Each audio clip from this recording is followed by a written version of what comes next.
ఆధ్యాత్మికత వైపు దృష్టి సారించడం సాఫ్ట్వేర్ ఉద్యోగుల పాలిట సరికొత్త విరామం. పూర్తి వివరాలకు చదవండి రేపటి సాక్షి దినపత్రిక. రాష్ట్ర ప్రభుత్వం సెప్టెంబర్ 17న విలీన దినోత్సవాన్ని అధికారికంగా జరపాలని డిమాండ్ చేశారు సిపిఐ ఎమ్మెల్యే కూనంనేని సాంబశివరావు. గత ప్రభుత్వం సెప్టెంబర్ 17న విలీన దినోత్సవం జరిపేందుకు భయపడిందని ఆరోపించారు. కాంగ్రెస్ ప్రభుత్వం కూడా ఆ దారిలో నడవద్దన్నారు. సెప్టెంబర్ 17న జరగబోయే కార్యక్రమం ముస్లింలకు వ్యతిరేకంగా జరిగేది కాదంటున్న కూనంనేని సాంబశివరావుతో మా ప్రతినిధి Shekhar face to face. September 17 మీద మరొకసారి పొలిటికల్ హీట్ మొదలైంది. ఒక్కో పార్టీ ఒక్కో విధానాన్ని అవలంబిస్తున్నటువంటి పరిస్థితులు. ప్రస్తుతం తెలంగాణ రాష్ట్రంలో బీఆర్ఎస్ పార్టీ అధికారం కోల్పోయింది, కాంగ్రెస్ పార్టీ అధికారంలోకి వచ్చింది.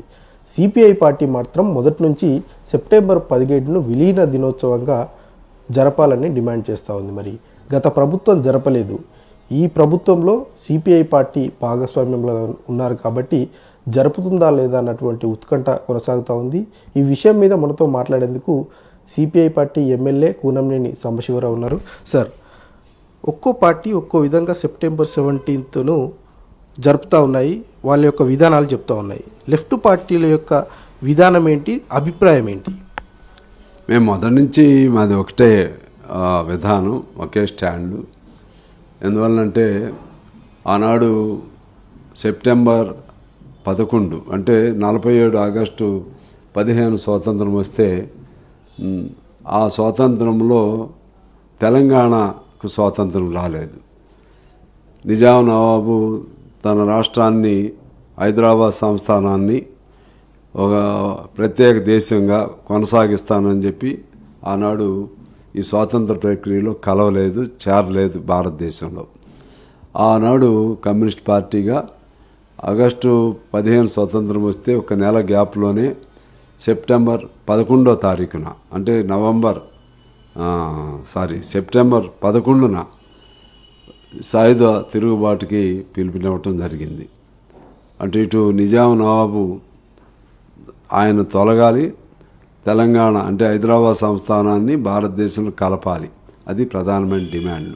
ఇంకా ఇంకొన్ని ఇతర డిమాండ్స్ కూడా ఉన్నాయి. ఆ క్రమంలోనే ఒక్క సంవత్సర కాలంలోనే నిజాం నవాబు, ఆయన తాబేదారులు, ఆయనకు సంబంధించిన ఫ్యూడల్ ప్రభువులు, గ్రామాల్లో ఉన్నటువంటి జమీందారులు, జాగీర్దారులు వాళ్ళందరూ కూడా కమ్యూనిస్టులు దాటికి తట్టుకోలేక నగరానికి పారిపోయి రావటం, దాదాపు డొల్ల అయిపోయింది నిజాం పాలన. ఆ క్రమంలో అప్పుడు పటేల్ గారు రావటం, అప్పుడు ఆయన కేంద్ర మిలిటరీ బలగాలతో రావటం, అంతా 4 రోజుల ప్రాసెస్తోనే సెప్టెంబర్ 17 అంటే 48 సెప్టెంబర్ 17కి ఆయన నిజాం నవాబు సరెండర్ అవ్వటం జరిగింది. దేశానికి స్వాతంత్రం వస్తే సంతోషంగా ఎలా జరుపుకుంటాము, మనకు స్వాతంత్రం అప్పుడు వచ్చింది. దాన్ని అధికారికంగా జరపడానికి ఎటువంటి భేషజాలు కానీ ఎటువంటి అరమరికలు కానీ ఉండకుండా జరపాలని మేము డిమాండ్ చేస్తూ ఉన్నాం. ఇది మొత్తానికి విలీన దినోత్సవంగా జరపాలి, ఎందుకంటే స్వేచ్ఛ వచ్చింది, అప్పటి తెలంగాణ ప్రాంతం భారతదేశంలో విలీనమైంది కాబట్టి విలీన దినోత్సవంగా జరపాలంటూ వామపక్ష పార్టీలు, సిపిఐ పార్టీ డిమాండ్ చేస్తూ ఉంది. వీడియో జర్నలిస్టు నాయుడుతో శేఖర్, సాక్షి టీవీ, హైదరాబాద్.